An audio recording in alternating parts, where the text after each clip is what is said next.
ॐ सर्वधर्मस्थापकस्त्वं सर्वधर्मस्वरूपकः आचार्याणां महाचार्यो रामकृष्णाय ते नमः।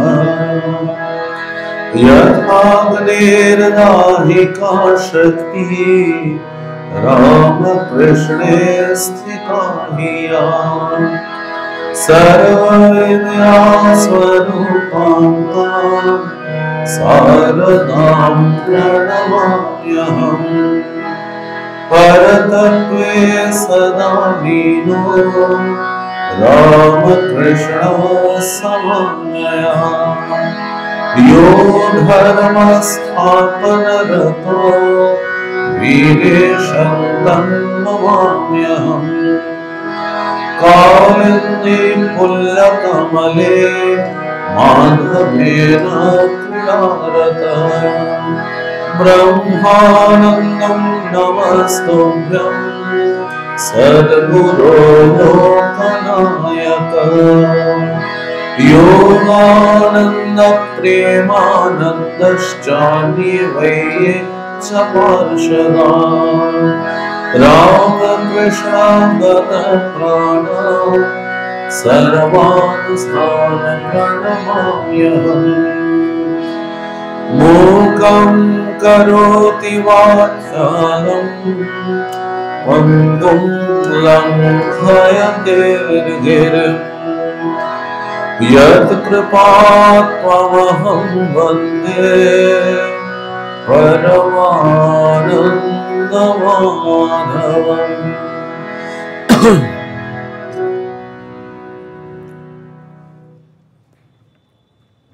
শ্রীমদ্ ভগবদ গীতা আমরা গত মাসের ক্লাসে আলোচনা শুরু করেছিলাম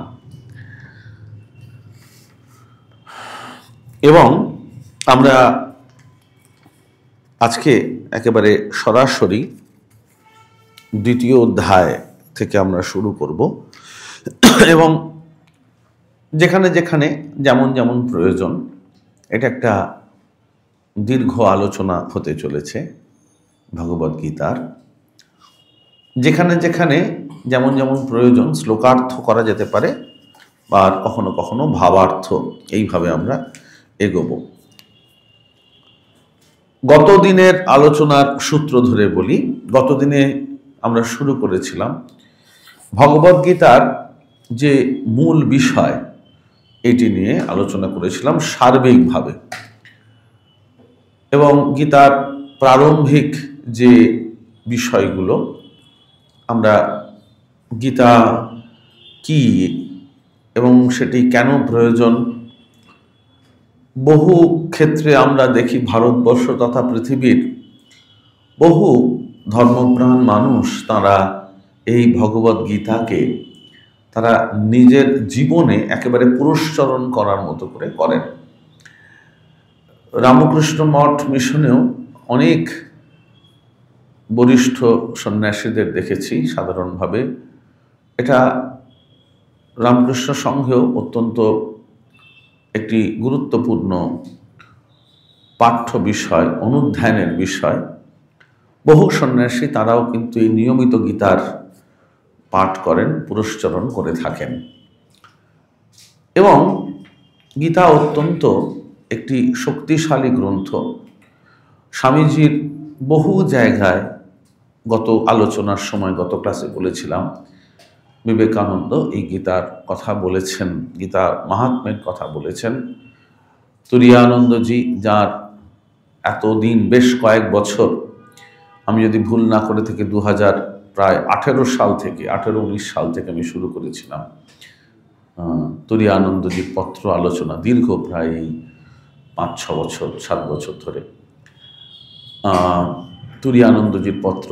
তুরীয়ানন্দজির প্রায় এই সমস্ত গীতা একেবারে কণ্ঠস্থ ছিল, অনেকেরই ছিল, তাই এটি অত্যন্ত গুরুত্বপূর্ণ একটি গ্রন্থ। এবং বলেছিলাম যে গীতা, ভগবদ গীতা আমাদের কি শেখায়। আমরা আজকে যখন এই আলোচনা শুরু করব তখন দেখব এই যে দ্বিতীয় অধ্যায় এবং তার যে তৃতীয় শ্লোক, এটি আচার্য স্বামী বিবেকানন্দের অন্যতম প্রিয় শ্লোক। এবং এই স্বামীজির লেখা রয়েছে দেখবেন ভগবদ্গীতা নিয়ে, সেখানে যখন স্বামীজি আলোচনা করেছেন এই বিশেষ করে দ্বিতীয় অধ্যায় অর্থাৎ কিনা সাংখ্যযোগ, এই সাংখ্যযোগে এই যে শ্লোকটি ক্লৈবং মাস্মগম পার্থ, এর উপরে স্বামীজি সমধিক গুরুত্ব আরোপ করেছেন। গীতার অনেক সময় গীতার নির্যাসও বলেন অনেকে এইখানে রয়েছে, অর্থাৎ আত্মশক্তির যে উদ্বোধন, এটি আরেকটি দিক।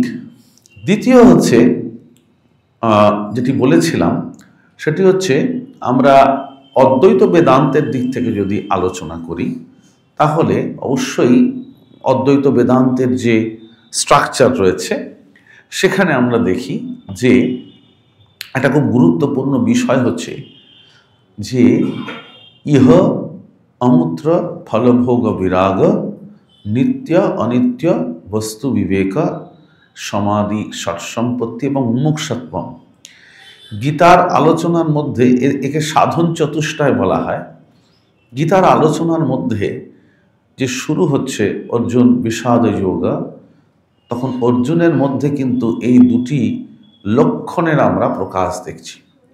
নিত্য অনিত্য বস্তু বিবেক প্রথম শ্লোকগুলির মধ্যে আপনি পাবেন, অর্থাৎ কি নিত্য এবং কি অনিত্য। শ্রীরামকৃষ্ণদেব এই নিত্য আর অনিত্যের বিচারে ভগবানকে, ঈশ্বরকে নিত্য, বাকি সব অনিত্য বলেছিলেন। সংসারের যে অনিত্যতা, এটি নিয়ে অর্জুনের মনে প্রশ্ন উঠছে। ওই জন্য প্রথম অধ্যায়ের নাম অর্জুন বিষাদ যোগ। এই সংসারে এবং পরবর্তীকালেও দেখবেন অর্জুন যখন শ্রীকৃষ্ণকে প্রশ্ন করছেন তখনও এই সমস্ত কথা আসবে, সাংখ্যযোগেও এই কথা আসবে। এবং ইহ অমূত্র ফলভোগ বিরাগ, সাংখ্যযোগের যখন আলোচনা হবে তখন দেখবেন অর্জুন একেবারে এই প্রশ্ন নিয়েই একবারে সরাসরি কৃষ্ণকে, ভগবান শ্রীকৃষ্ণকে বলছেন। এই দুটির প্রকাশ দেখা যাচ্ছে এবং এই দুটি হলেই খুব গুরুত্বপূর্ণ। সেটি হচ্ছে সমাধি ষটসম্পত্তি। সাধক সে সম দম উপরতি তিতিক্ষা এই সমস্ত সহায়ে ভগবানের দিকে অগ্রসর হয়। গীতার স্ট্রাকচারে আমরা দেখব যে ধীরে ধীরে এক একটি অধ্যায়ে ভগবান শ্রীকৃষ্ণ অর্জুনকে যখন উপদেশ দিচ্ছেন, আমি আবার বলছি, যখন আমরা ধাপে ধাপে দেখব যে ভগবান অর্জুনকে যে উপদেশ করছেন তার মধ্যেও কিন্তু অসাধারণ এই ভাবনার অনেক কিছু লুকিয়ে আছে। বিভিন্ন অধ্যায়ে আমরা যাব এবং অবশেষে মুমুক্ষুত্বম, মুক্তির ইচ্ছা। আমরা যখন অষ্টাদশ অধ্যায়ে চলে যাব একেবারে সন্ন্যাসের কথা একেবারে শেষে দেখবেন অর্জুন প্রশ্ন করছেন সন্ন্যাসস্য মহাবাহো তত্ত্বমিচ্ছামি বেদিতুম। সন্ন্যাসস্য মহাবাহো, সন্ন্যাস মানে হচ্ছে সব কিছু ত্যাগ করা। সম্যক রূপে ন্যাস বলা হয়, সব কিছু ত্যাগ করা। কি ত্যাগ? ওই বলা হয় পত্রৈষণা, লোকৈষণা, বিত্তৈষণা ইত্যাদি। অর্থাৎ আমরা যাকে বলি সাধারণভাবে ঐহিক যা আমরা প্রার্থনীয় বা ঈপ্সিত চাহিদা থাকে। লোকৈষণা, সব মানুষের মধ্যে একটু নাম যশ এর আকাঙ্ক্ষা থাকে, আমাকে মানুষ ভালো বলবে, খারাপ যেন না বলে। উল্টোটাও আছে, খারাপ যেন না বলে, আমাকে ভালো বলবে। তারপরে বিত্তৈষণা একটু থাকেই, দেখুন সব মানুষের মধ্যেই থাকে কিছু, যতটুকু প্রয়োজন অর্থের একটু ইচ্ছা থাকে। এবার এগুলো যে সবসময় খুব খারাপের কথা বলছি না, কিন্তু এগুলো এসোনা ত্রয়ের মধ্যে এবং অর্থাৎ হ্যাভিং প্রোজেনি ক্ল্যান, এরকম একটা মানুষের মধ্যে ইচ্ছা থাকে, সব মানুষের মধ্যে, নারী পুরুষ নির্বিশেষে। তো এই যে সমস্ত বাসনাগুলো, এগুলোর থেকে বেরিয়ে আসে। তো আমরা দেখব গীতার একেবারে শেষে অন্তে অর্জুনের মধ্যে এই মুমুক্ষুত্ব, অর্থাৎ সন্ন্যাসের মূল অর্থ হচ্ছে, মানে সন্ন্যাসের উদ্দেশ্য সেটা হচ্ছে মুক্তি, আসল কথা। এই এষণাত্রয় ত্যাগ করে যখন একজন সন্ন্যাস জীবন গ্রহণ করছেন, তার মানে তিনি মুক্তি লাভে ইচ্ছুক, মুমুক্ষুত্ব অর্জুনের মধ্যে সেই ভাবনা আসছে। তার আগে বিশ্বরূপ দর্শন যোগ হবে, ভগবান তার স্বরূপ তার কাছে প্রকাশ করবেন, এবং সেই স্বরূপ দেখে অর্জুন অবাক হয়ে যাবেন। আবার তিনি বলবেন, তুমি তোমার এই প্রকাশ, এই যে রূপ, এই যে দিব্য রূপ, এটা তুমি সংবরণ করো, আমি এটা নিতে পারছি না। ওই যে ঠাকুরের কথায় আছে না, বলছেন যে ভগবানকে এক একভাবে ভজনা করে মানুষ পেয়েছে। শ্রীকৃষ্ণের সম্বন্ধে বলছেন বৃন্দাবনে তারা কি করে পেয়েছিল, রাখাল বালকরা, তারা তাদের ছিল সখ্য ভাব। মা যশোদা, তিনি শ্রীকৃষ্ণকে কি করে পেলেন, তার ছিল বাৎসল্য ভাব। কিন্তু সবাই কিন্তু ভগবানকে সেইভাবে সাধনা করেছে, পেয়েছে। তারা তো যারা গোপিনীরা ছিলেন, তাদের ছিল কান্তা ভাব, কিন্তু তারা সবাই তারা শ্রীকৃষ্ণকে সেইভাবে ভাবতেন। রাসপঞ্চাধ্যায় পড়লে পরিষ্কার বুঝতে পারবেন যে তার সঙ্গে কৃষ্ণকে তারা কিভাবে পেয়েছিলেন। এক একজন এক একভাবে সাধনা করে ভগবানকে পাচ্ছেন। তো অর্জুন তার যে বন্ধু, তার গুরু, কখনো তিনি বলছেন তুমি আমার গুরু, শিষ্যস্তেহম সাধিমাম তাম প্রকন্যম, আবার কখনো বলছেন আমি তোমার ভক্ত, ভক্তোসি মে সখা চেতি, আমি তোমার ভক্ত, আবার আমি তোমার সখা, তোমার বন্ধু। বিভিন্ন ভাবে কখনো বলছেন তোমার শিষ্য, কখনো বলছেন তোমার সখা, কখনো তোমার বন্ধু, এই বা এরকম সব বিভিন্ন আছে। অর্জুন শ্রীকৃষ্ণকে সেভাবেই চান, তার যেভাবে তিনি পেতে তাকে অভ্যস্ত। সাংখ্য যোগ শুরু হচ্ছে। সঞ্জয় উবাচ তম তথা কৃপয়াভীষ্টম অশ্রুপূর্ণাকুলেক্ষণম বিষীদন্তমিদম বাক্যম উবাচ মধুসূদন। সঞ্জয় বলছেন, এবার যখন অর্জুন তার প্রায় তীর-ধনুক ত্যাগ করে দিয়েছেন, আগের অধ্যায়ে যে আলোচনা হচ্ছিল যে গান্ডীব আমার হাত থেকে খসে চলে যাচ্ছে, আমার মুখ শুকিয়ে যাচ্ছে, আমার সিদন্তি মম গাত্রাণি, আমার ঘাম হচ্ছে, এই সব যখন হচ্ছে, তখন এবার শেষে বলছেন যে যখন একেবারে দেখুন শেষ, যে বলছেন এবং উক্তার্জুন সংখ্যে রথোপস্থ উপাবিশত বিসৃজ্য সশরম চাপম শোক সংবিঘ্ন মানস। তিনি দেখুন, সব থেকে ব্যাপারটা হচ্ছে অর্জুন এই যে হাত থেকে গান্ডীব এবং তার তীর, এটি হাত থেকে ছড়িয়ে রেখেছেন তা নয়, কিন্তু শ্রীকৃষ্ণ পরিষ্কার বুঝতে পারছেন যে তার মনের এমন অবস্থা যে তিনি যুদ্ধায় কৃত নিশ্চয় হবার তার মনের অবস্থা নেই, একেবারে সরাসরি ভেঙে পড়েছেন। এইবার তার প্রতি কৃপাবিষ্ট হয়ে মধুসূদন তাকে কি উপদেশ দিচ্ছেন, বলছেন শ্রী ভগবান উবাচ। অসাধারণ, স্বামীজির এই জায়গাটা খুব প্রিয় ছিল। কুতস্ত্বা কস্মলমিদম বিষমে সমুপস্থিতম অনার্য দুষ্টম অস্বর্গম অকীর্তিকরম অর্জুন। অনার্য শব্দে ভাববেন না যে ওরকম আমরা এখন যেরকম ভাবি ওরকম নয়, অর্থাৎ যারা বীর নয়, যারা ভীতু কাপুরুষ, তাদের জন্য এই ধরনের মোহগ্রস্ত, এই যে একটা, যা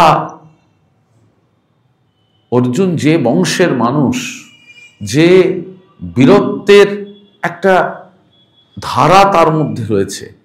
তিনি সেই বিরাট শ্রেষ্ঠ বংশের সন্তান হয়ে এবং নিজে এত বড় মহারথী হয়ে, মহারথী যুদ্ধে, মহাভারত পড়লে দেখবেন যখন এই যুদ্ধ আরম্ভ হবে, অর্থাৎ সেই কুরুক্ষেত্রে শুরু হবার আগে রথীদের মধ্যে ভাগ হয়েছিল, রথী, অর্ধরথী, মহারথী, এরকম সব ছিল। তখনকার দিনে যুদ্ধের নিয়ম ছিল, কাকে বলা হবে অর্ধরথী, কে হবে রথী ইত্যাদি, কে কার সঙ্গে যুদ্ধ করবেন, যুদ্ধের সব নিয়ম ছিল কিরমভাবে হবে।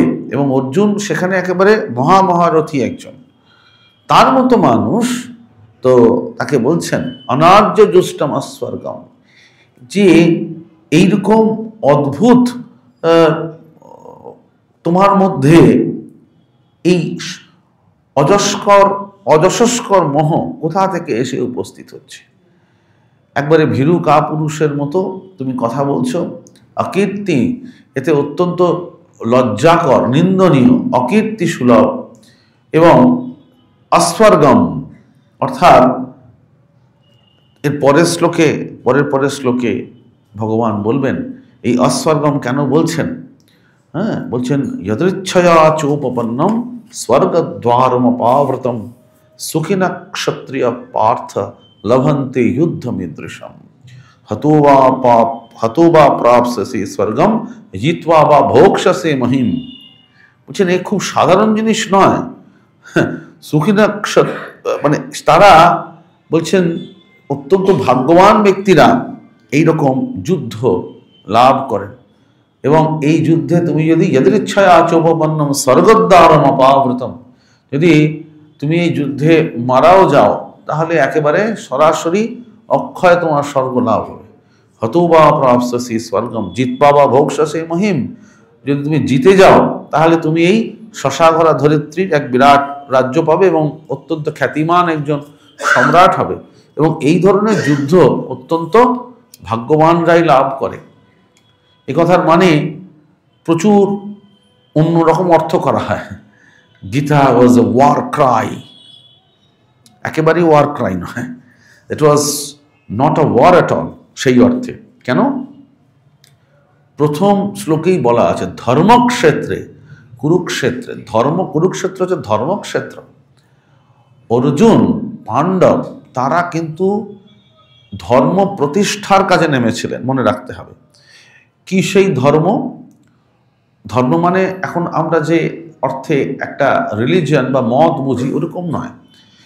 ধারণাৎ মননাৎ ত্রায়াতে ইতি ধর্ম, এই রাজধর্ম, ক্ষত্রিয় ধর্ম, অনেক অত্যাচার তাদের উপরে হয়েছে, অন্যায়ের প্রতিকারার্থ যে ধর্ম, ভগবান বলেছেন যে সম্ভবামি যুগে যুগে যদা যদা হি ধর্মস্য গ্লানির্ভবতি, যখন ধর্মের গ্লানি হয়েছে। ধর্ম মানে কিন্তু সবসময়, কখনো কখনো অবশ্যই রিলিজিয়ন, কিন্তু সবসময় মনে রাখবেন অন্যায়, অবিচার, অত্যাচার, অনাচার, এই অধর্ম যা হওয়া উচিত নয়, which is not suppose to be, যা হওয়া উচিত নয় সেই হচ্ছে অধর্ম। স্বামীজি অবশ্য ধর্ম অধর্ম এই রিলিজিয়ান খুব সুন্দর সংজ্ঞা দিয়েছেন। হ্যাঁ, to be good and to do good, that is the whole of religion. বলছেন আবার এক জায়গায় অন্যের জন্য যা কিছু করা হয় সব ধর্ম, আর নিজের জন্য যা কিছু করা হয় সব অধর্ম। এসব স্বামীজির খুব ধর্ম অধর্মের খুব পরিষ্কার।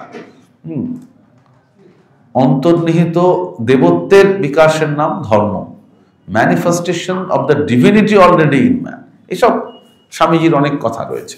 যাই হোক, এখানে ধর্ম মানে বুঝতে হবে জাস্টিস, মানে ধর্ম স্থাপন আর কি। তারপরে সেই বিখ্যাত শ্লোক ক্লৈবম্মাস্মগমঃ পার্থ নৈতৎপয়ুপপদ্যতে ক্ষুদ্রম হৃদয় দৌর্বল্যম ত্যক্তোত্তিষ্ঠ পরন্তপ। আপনারা পূজনীয় রঙ্গনাথনজির বই পড়বেন, সেখানে একবারে দারুণ মহারাজ লিখছেন যে এটা একটা বিরাট এসেন্স, স্বামীজিরও খুব প্রিয় জায়গা এটা। হ্যাঁ, ক্লৈবম্মাস্মগমঃ পার্থ নৈতৎপয়ুপপদ্যতে, হে পার্থ ক্লিবত্ব প্রাপ্ত হইও না, এটা তোমায় শোভা পায় না, এই হৃদয় দুর্বলতা ত্যাগ করে তুমি উঠে দাঁড়াও। এই হচ্ছে মানে মূল কথা। বলছেন যে ক্লীবত্ব মানে কি? ক্লৈব্যম, ক্লীবত্য, পৌরুষহীনতা। পৌরুষ মানে কিন্তু শুধুমাত্র মানে শারীরিকভাবে পুরুষ নয়। পুরুষ মানে হচ্ছে it stands for valour, it stand for একটা একটা আমরা যাকে বলি সাহস, সত্য, তার জন্য কাপুরুষ নয়, অত্যন্ত সাহসী। এই যে ভাব, এইটি হচ্ছে ঠিক ঠিক ভাব, অর্থাৎ যে একেবারে সত্যের জন্য প্রাণ দিতে কৃতনিশ্চয়, অত্যন্ত সাহসী, অত্যন্ত সত্যবাদী, অত্যন্ত পবিত্র। কালকে আগামীকাল 21 তারিখে যার জন্মদিন তিথি হয়ে গেল, আর আগামীকাল যার জন্মদিন। তো স্বামীজির একেবারে মানে ভাবপুত্র বলা যায় সুভাষচন্দ্র, তার জীবন দেখবেন ঠিক এইরকম অসাধারণ। মানে কালকে 23শে জানুয়ারি, খুব বিশদে বলার সময় নেই, এটা সম্পূর্ণ একটা অন্যদিকে চর্চা হবে। শুধু বলছি সুভাষচন্দ্র নিজের আত্মজীবনী লিখেছেন, নেতাজি। সেই বই যদি পড়ে দেখবেন, এবং সুভাষচন্দ্র সম্বন্ধে অনেক লেখা রয়েছে, অনেক ভালো ভালো বই আছে, অনেকে লিখেছেন। এবং স্বামী বিবেকানন্দের প্রভাব তার উপরে কেমন ছিল সেটা নিয়েও বই রয়েছে, লেখা রয়েছে। সম্প্রতি একটা খুব সুন্দর কাজ হয়েছে, একটা পুরো সংকলন গ্রন্থ পর্যন্ত হয়েছে, বিবেকদূত, উদ্ভাসিত সুভাষ, অনেক বইটই আছে।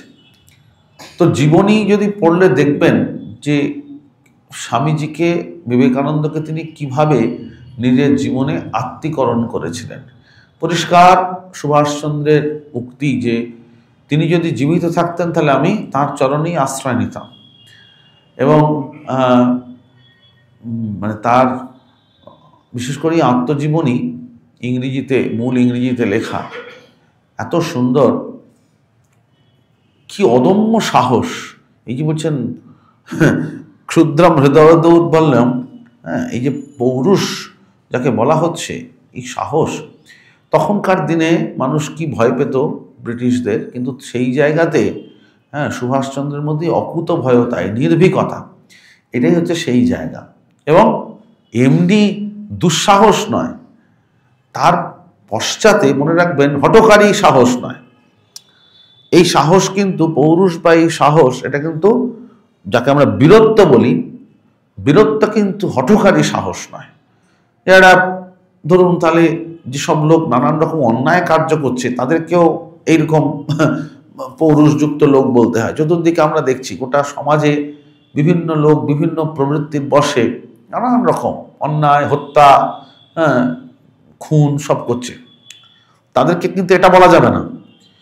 ঠিক ঠিক যেটা যেটা বলতে চাইছেন এই যে সাহস, সেটা তত্ত্বটা হচ্ছে তার পশ্চাতে একটি সুনির্দিষ্ট আদর্শ থাকবে, একেবারে একটা সত্য আদর্শনিষ্ঠা এবং সত্যি সত্যি উদ্দেশ্য, সৎ উদ্দেশ্য। তার জন্য এই যে অন্যায়ের বিরুদ্ধে রুখে দাঁড়ানো, এবং তার ভিত্তি থাকবে পবিত্রতা, তার ভিত্তি থাকবে বিশ্বাস, এই পৌরুষের মধ্যেও থাকবে সহানুভূতি। সেই তত্ত্বটাকেই বোঝানো হচ্ছে। অর্জুনকে যেন এখানে তার একটা এমবডিড একটা আকার হিসেবে দেখানো হবে। কিন্তু অর্জুনের মন তখনও খারাপ। তিনি প্রশ্ন করছেন ভগবানকে, কি করে আমার সামনে যারা রয়েছেন তাদের উপর আমি স্বর নিক্ষেপ কি করে করব। কথম ভীষ্মহম সংখ্যে দ্রোণাঞ্চ মধুসূদনা ঈশোভি প্রতিযোৎস্যামি পূজার্হা বলিসূদনা। তিনি বলছেন যে কি করে এই ভীষ্ম, দ্রোণ যারা আমার সামনে রয়েছেন তারা আমার পূজনীয়। আপনারা যদি মহাভারতের কাহিনীগুলো পড়লে দেখেন, দেখবেন এই দুই মানুষ, ওই জন্য অর্জুন যখন বলছেন দুজনের কথাই বলছেন, এক ভীষ্ম আর একজন দ্রোণাচার্য।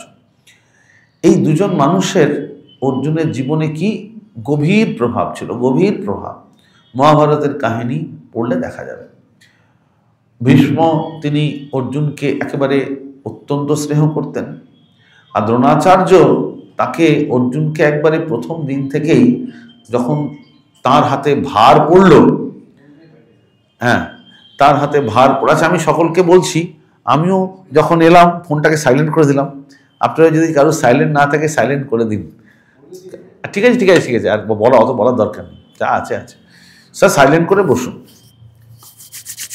তো দেখা যাবে যে দ্রোণাচার্য কেমনভাবে তার এই প্রিয়তম শিষ্য, এটা কিন্তু যে দ্রোণাচার্য এমনি করেছিলেন তাই নয়, তিনি তার এই উপযুক্ত শিষ্যের মধ্যে একদম যথার্থ একজন আর্চার বা একজন ধনুর্ধর হয়ে ওঠার প্রতিভাগুলি সব লক্ষ্য করেছিলেন। সেই জন্য উপযুক্ত ছাত্র পেলে, উপযুক্ত শিষ্য পেলে যেমন গুরু সব কিছু তার উজাড় করে দেন, দ্রোণাচার্য অর্জুনকে তার সব কিছু দিয়েছিলেন এবং অনেক আশীর্বাদ, তার স্নেহ, অনেক কিছু অর্জুনকে তিনি দিয়েছিলেন। এটা নতুন কিছু নয়, এটা নতুন কিছু নয়।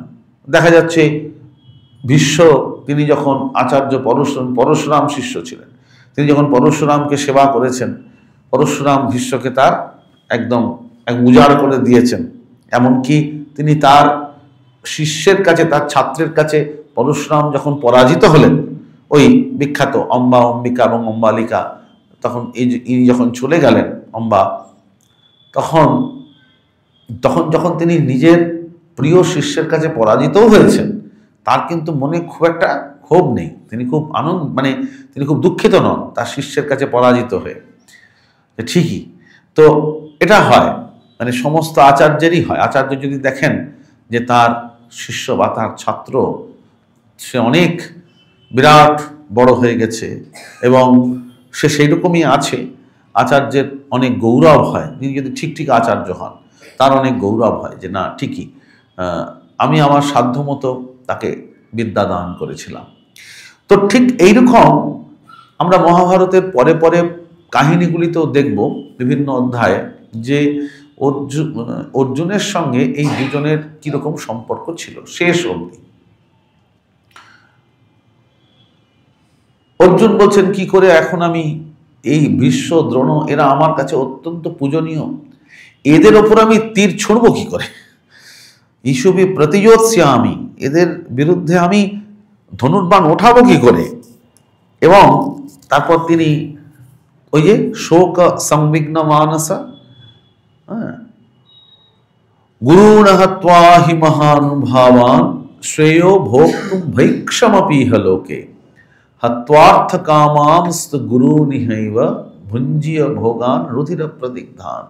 এই কথা অর্জুন বলছেন যে আমার এই যারা আচার্য, তাদের উপরে অস্ত্র নিক্ষেপ করে, তাদেরকে হত্যা করে, তাদের এই রক্তের উপরে, তাদের রক্তে মাটি সিক্ত হয়ে যাবে, তার উপরে এই আমার এই রাজ্য ভোগ, ক্ষমতা ভোগ, এই চাই না। তার থেকে বরং আমার ভিক্ষা করে খাওয়া ভালো।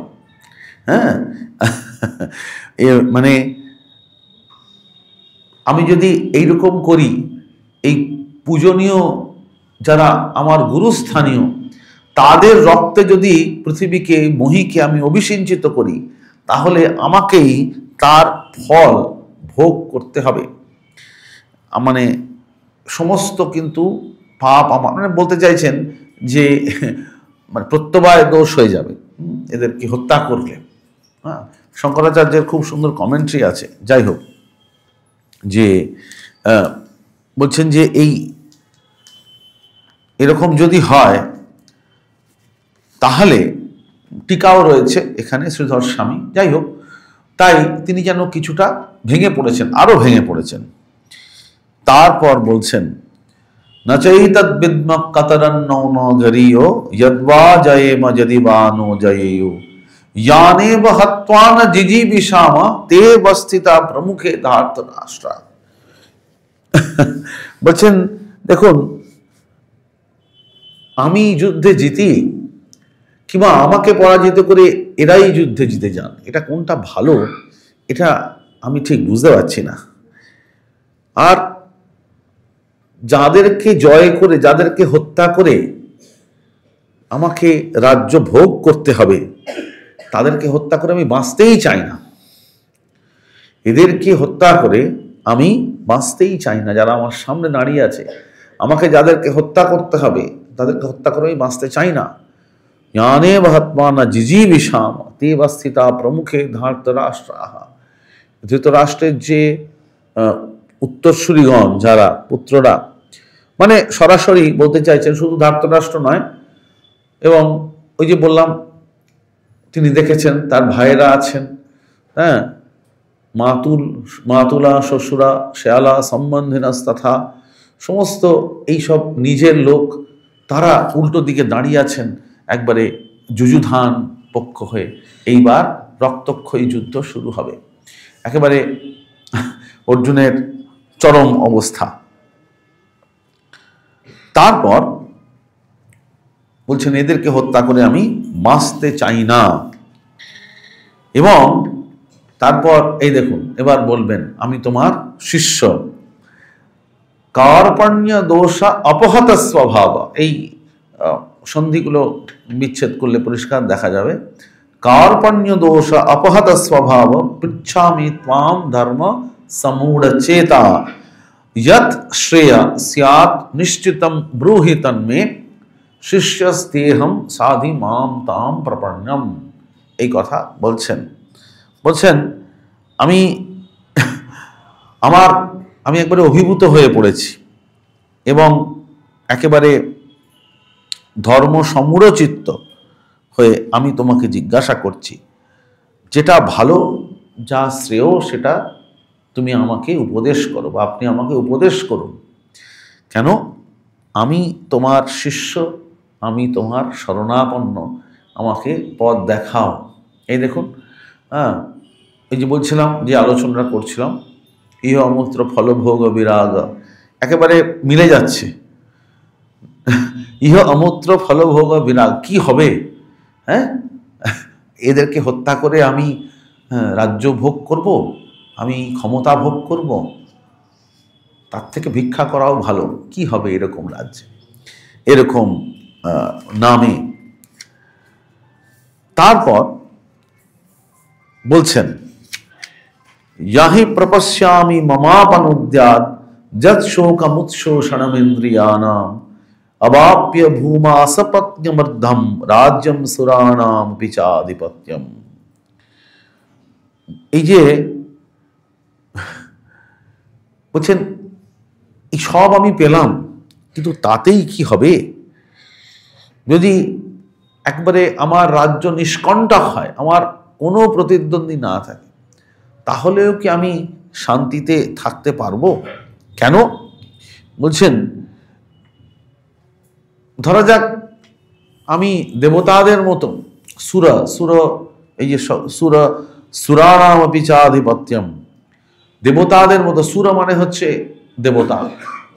বলছেন দেবতারা যেরকম স্বর্গে, ধরা যাক সুরেন্দ্র মানে দেবরাজ ইন্দ্র, যদি ইন্দ্রত্ব লাভও করি, ইন্দ্রের মতো একটা আমি বিরাট রাজ্য পাই, ক্ষমতা পাই, তাতেও কি আমার মনটা আনন্দে থাকবে? তাতেও কি আমি খুশি হতে পারবো? কেন? যখনই আমি বিরাট রাজ্যের অধিকারী হলেও আমার সব সময় মনে হবে যে এই রাজ্য, এই ক্ষমতা, এই সব কিছু প্রাপ্তি, এর প্রেক্ষাপটে রয়েছে অজস্র ভয়ঙ্কর রক্তপাত। এবং সেই রক্তপাত কাদের? স্বাভাবিক, ভীষ্ম দ্রোণ এদেরকে হত্যা না করলে, ভীষ্ম তখন আমাদের সেনাপতি, স্বাভাবিক যুদ্ধ যদি জিততে হয় তাহলে সেনাপতিকে হারাতে হবে, বা হত্যা করতে হবে, বা রাজাকে হত্যা করতে হবে, বন্দি করতে হবে। তো তিনি কুরু সেনাপতি, জয়লাভ করতে হলে তাদেরকে আমাকে হত্যা করতে হবে বা বিনাশ করতে হবে। সেই বিনাশ করে আমি যদি নিষ্কণ্টক দেবতাদের মতো, দেবরাজের মতো যদি রাজ্য ভোগ করি, আমি শান্তি পাবো না, আমার শোক দূর হবে না। एवमुक्ता ऋषिकेशम गुढ़ाकेश परंतप न योत्स इति गोविंदम उक्त्वा तुष्णिम बभूवः। বললেন আর আমি যুদ্ধ করব না। মানে অর্জুন বলছেন যে হে শত্রুতাপন, আমি যুদ্ধ করব না, আমার আর যুদ্ধ করার দরকার নেই। তমুবাচ হৃষিকেশ প্রহসন্নিব ভারত সেনায়োরুভয়োর মধ্যে বিষীদন্তম ইদম বচ। এবং সঞ্জয় বলছেন ধৃতরাষ্ট্রকে যে ঋষিকেশ তখন অর্জুনের এই অবস্থা দেখে, আমরা কল্পনা করে নিতেই পারি ভগবান শ্রীকৃষ্ণের সেই সস্মিত আনন্দ। শ্রী ভগবান তাকে উপদেশ শুরু করছেন, অশোচন অশোচ্যস্যম প্রজ্ঞা বাদাংশ ভাসসে গতাসুন গতাসুংশ নানুশোচন্তি পণ্ডিতা। তুমি একদিকে জ্ঞানী মানুষের মতো কথা বলছো, আবার যাদের জন্যে শোক করা উচিত নয় তাদের জন্য শোক করছো। এই প্রথম শুরু হচ্ছে। বলছেন কেন? যারা সত্যি সত্যি ধীমান, যারা পণ্ডিত, তারা জীবিত বা মৃতদের জন্য শোক করে না। কেন? তারা পরিষ্কার জানেন যে এই আবার বেদান্ত চলে আসবে। অসাধারণ ঠাকুরের কথা আছে, অবস্থাত্রয় বিচার। বলছেন তারা কখনো শোকই করেন না। কেন? তার কারণ কি? তার পরের শ্লোকে বলছেন, নত্বেবাহম জাতু নাসম নত্বম নেমে জনাধিপা নচৈব ন ভবিষ্যাম সর্বে বয়মতঃ পরম অহোবসারহম সংসারঃ কদা কস্য কিং ভবিষ্যতি না জ্ঞায়তে। এই দেখুন, এই তত্ত্বটি নিয়ে আসছেন। বলছেন তুমি চিন্তা করে দেখো, তুমি আমি এবং এই যে আমাদের সম্মুখে রয়েছেন এই সমস্ত রাজন্য, আমরা কেউ অতীতে ছিলাম না। আমিও ছিলাম না, তুমিও ছিলে না। আর এই যারা রয়েছে তারা কেউ অতীতে ছিলেন না।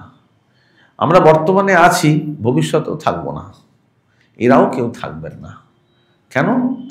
আসলে এই যে এক্সিস্টেন্স, এটা খুব একটা ক্ষণস্থায়ী।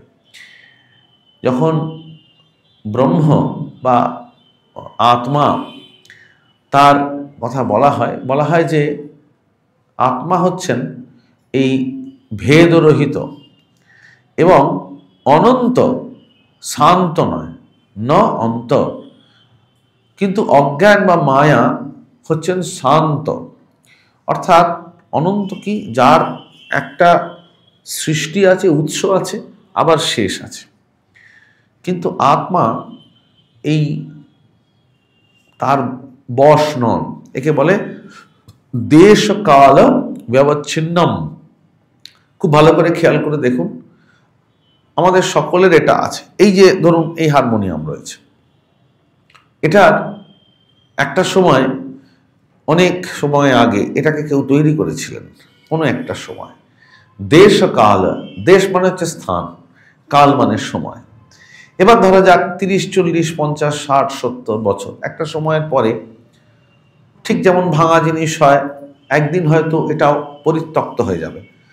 পুরনো যেসব বাজনা যন্ত্র যেগুলি পরিত্যক্ত হয়ে গেছে, সেগুলিকে যেমন আর ব্যবহার করে না, ধীরে ধীরে সেগুলিকে বিনষ্ট করে ফেলা হয়, সেগুলির আর কোনো ভূমিকা নেই। সেই রকম, তাই একটা পয়েন্টে, কোনো একটা সময়ে দেশ এবং কালে সৃষ্টি, এবং কোনো একটা সময়ে দেশ এবং কালে সেটি বিনষ্ট হয়। এর নাম শান্ত। তো আর অনন্ত ঠিক উল্টো দিক থেকে অবিনাশী, এবং তার শুরু এবং শেষ কিছু খুঁজে পাওয়া যায় না। ভেদরহিত আত্মাকে বলা হয়। অনেক রকম ভেদ আছে, স্বজাতীয়, বিজাতীয়, স্বগত, এরকম ভেদ বলা হয়। বৃক্ষস্ব স্বগত ভেদ পত্র পুষ্প ফলাদিবি। বলছেন একটি গাছ, দেখুন একটা বৃক্ষ, ধরা যাক 2টি আম গাছ, বৃক্ষের নিজের মধ্যেও ভেদ আছে। পত্র পুষ্প ফল, তার পাতা আছে, ফুল আছে, ফল আছে, বৃক্ষের নিজের মধ্যে কত ভেদ আছে। স্বগত ভেদ, এরকম সব বেদান্তে অনেক বলা হয়, দেখবেন। তারপরে 2টি বৃক্ষ, তার মধ্যে ভেদ আছে, কিন্তু আত্মা হচ্ছেন এই ভেদরহিত, আত্মা হচ্ছেন অনন্ত, তার কোনো আদি অন্ত নেই। উল্টো দিক থেকে বাকি সবাই হচ্ছেন শান্ত। ঠিক এইখানে বেদান্তের সেই তত্ত্বটিকে যেন নিয়ে আসছেন। কি বোঝাচ্ছেন আমাদের? ভগবান অর্জুনকে বলছেন দেখো, অতীতেও কেউ ছিল না, ভবিষ্যতে কেউ থাকবে না। তাই তাই দেহিনোস্মিন যথা দেহে কৌমারম যৌবনম জরা তথা দেহান্তরম প্রাপ্তি ধীরস্তত্র ন মুখ্যতি। দেহিনোস্মিন যথা দেহে, কি সুন্দর। ওই জন্যে কি জানি কেন কালকে নেতাজির জন্মদিন বলেই হয়তো এসব কথাগুলো মনে আসছে। অনুশীলন সমিতি যখন তৈরি হয় এবং সেই সময় ভারতবর্ষে যে সমস্ত গুপ্ত সমিতিগুলি ছিল, যারা একেবারে ব্রিটিশের বিরুদ্ধে সশস্ত্র আন্দোলনে ঝাঁপিয়ে পড়েছিলেন, একেবারে বেঙ্গল ভলেন্টিয়ার্স ইত্যাদি, তাদের সেই সমস্ত সমিতিগুলিতে ব্রিটিশের দেয়া এই শব্দ এক্সট্রিমিস্ট, এ সমস্ত এই কলোনিয়াল ওয়ার্ড কিন্তু মনে রাখবেন। তো তাদের ভাষায় যারা তখনকার দিনে এক্সট্রিমিস্ট ছিলেন ব্রিটিশদের ভাষায়, সেই সমিতিগুলিতে এই ভগবদ্গীতা এবং স্বামী বিবেকানন্দ এবং অবশ্য পাঠ্য ছিল। এই গীতার বাণীকে মানে একবারে আত্মীকৃত করে যারা সত্যি সত্যি মৃত্যুকে তারা জয় করেছিলেন, এই গীতার বাণী। वासांसि जीर्णानि यथा विहाय আসবে নবানি গৃহ্ণাতি নরোপরাণি তথা শরীরানি বিহায় জীর্ণানি অন্যানি সংযাতি নবানি দেহি। আসবে সেই শ্লোক আলোচনায়। বলছেন এই দেখো, এই শরীরে যেমন কৌমার্য যৌবনম জরা, আমরা সবাই এর মধ্যে রয়েছি। আমাদের শরীর কত পরিবর্তনশীল।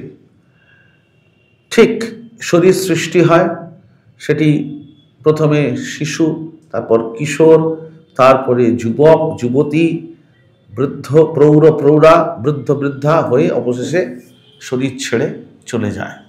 সেই জন্য বলছেন যারা সত্যি সত্যি ধীমান তারা এতে মোহগ্রস্ত হন না।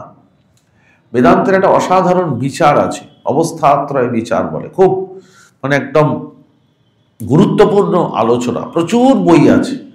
মানে যারা অদ্বৈত বেদান্ত নিয়ে আলোচনা করেন, একেবারে অবস্থাত্রয় বিচার নিয়ে এখনো প্রচুর গবেষণা চলছে। ঠাকুর খুব সুন্দর গল্প করেই অবস্থাত্রয় বিচারের কথা বলছেন যে একজন সেই চাষার গল্প, স্বপ্ন দেখছিল যে সেই চাষার সন্তান শোক হয়েছে, পুত্র শোক হয়েছে। তার যখন তার স্ত্রী বিলাপ করছেন, তখন সেই চাষা বলছে আমি স্বপ্ন দেখছিলাম যে আমার 7টা ছেলে, তাদের সঙ্গে এইসব শোনার এত কিছু আনন্দে আছি, আবার এখন তাই ভাবছি কার জন্যে শোক করব। স্বপ্ন যখন ভেঙে গেল, সেই 7টা ছেলের সঙ্গে আমি কত আনন্দে ছিলাম, তার জন্যে শোক করব না এর জন্যে শোক করব, এই একটি ছেলের জন্য। জাগ্রত স্বপ্ন সুষুপ্তি, বাপরে বাপ কি ডিপ কথা। তো সেই জন্যে বলছেন যে তারা কিন্তু যারা সত্যি সত্যি ধীমান, তারা পরিষ্কার দেখতে পান যে এই শরীর হচ্ছে একটি অবস্থা মাত্র। আমাদের যে শরীর, এই যে আমাদের এত প্রিয় শরীর, এটি আমরা নিজেদেরকে দেহি ভাবি। যারা সত্যি সত্যি এই শরীরের পারে গিয়েছেন, তারা কখনো এই শরীরকে তত গুরুত্বপূর্ণ বলে মনে করেন না।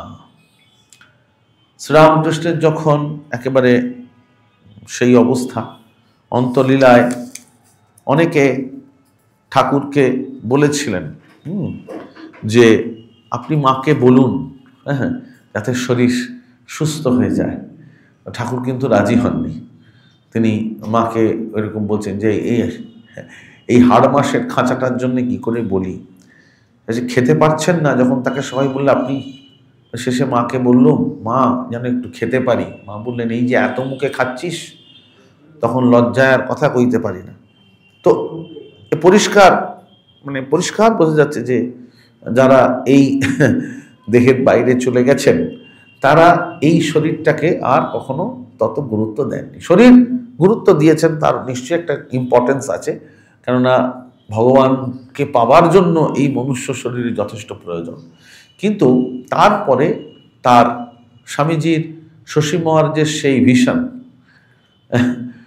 ভাই শশী, স্বামীজি যেদিন শরীর ছেড়ে দিলেন, আমি শরীরটা I cast off my body, এরকম।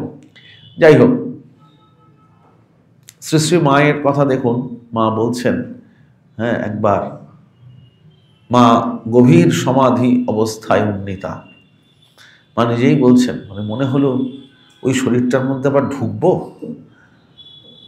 তারপর না, ভাগ্যিস ঢুকেছিলেন, ফিরে এসেছিলেন, তা না হলে কি যে হতো।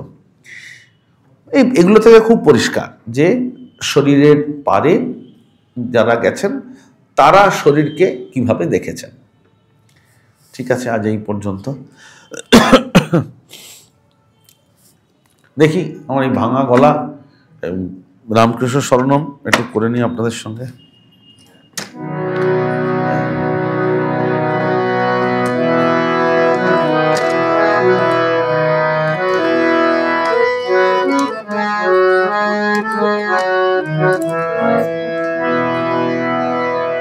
রাম কৃষ্ণ শরণম, রাম কৃষ্ণ শরণম, রাম কৃষ্ণ শরণম শরণে, জয় জয় রাম কৃষ্ণ শরণম, রাম কৃষ্ণ শরণম, রাম কৃষ্ণ শরণম শরণে। প্রভু কৃপা হি কেবলম, कृपा ही केवलम, कृपा ही केवलम शरणे। प्रभु कृपा ही केवलम, कृपा ही केवलम, कृपा ही केवलम शरणे। जय राम कृष्ण शरणम, राम कृष्ण शरणम,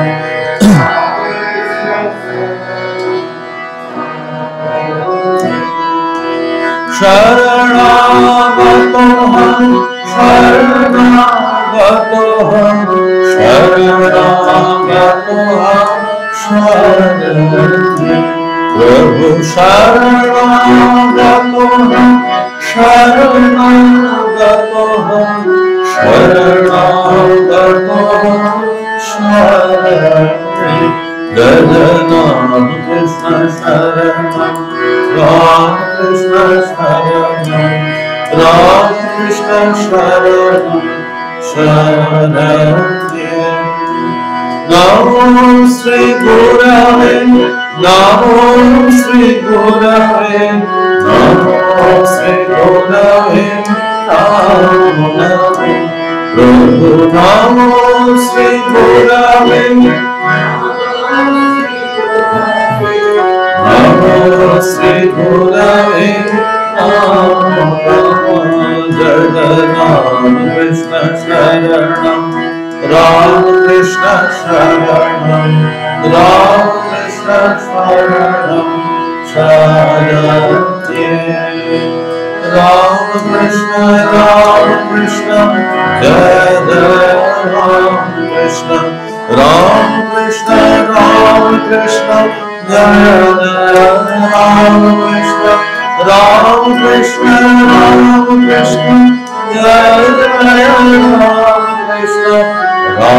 कृष्ण, राम कृष्ण जय जय राम कृष्ण, राम कृष्ण जय जय राम कृष्ण, राम कृष्ण जय जय राम कृष्ण, राम कृष्ण जय जय Ram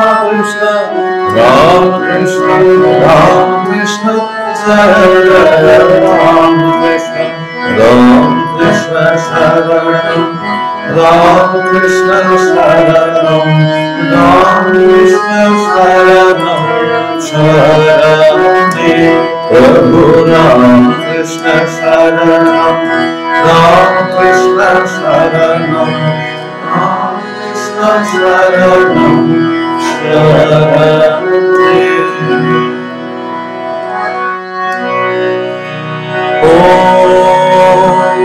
Shanti Shanti Shanti Hari Om Tat Sat Shri Ramakrishna Arpanamastu Jai Shri Guru Maharaj Ji Ki Jai Jai Mahamani Ki Jai Jai Swami Ji Maharaj Ji Ki Jai Jai Ganga Mai Ki Jai Jai Vrindavan Vihari Lal Ji Ki Jai।